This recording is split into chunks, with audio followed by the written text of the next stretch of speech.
Kas tüdrukud täitsid lootusi? No mina olen nendega väga rahule. Eile oli teine mäng tipsidega, oli natuke raske ja oma vigade pealt nagu nad lõid ära 2 tükki, aga me lõime nagu inglastele värava ja ka Eesti noortekoondisele lõime värava, et lõppkokkuvõttes mina olen rahul. Sai sind mingisuguseid järeldusi teha ka järele jäänud liigahooajaks? Üks järeldus on see, et kõik jäid terveks mul. Et pink meil ei ole üldse pikk ja tüdrukud enamus mängivad mitut liigat.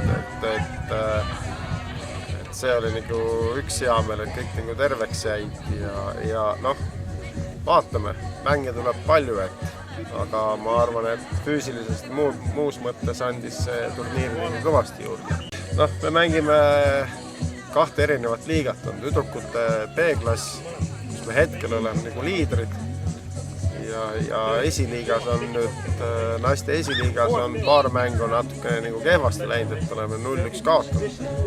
Aga ega seal nagu väga ei olegi nagu eesmärk tulemuslikkuse poole pealt, et eesmärk oleks esiliiga, ütleme, 3 sees ja B-liigas tüdrukutes tahaks ka 3 sees olla, ehk siis medali. Aga mänge on veel palju.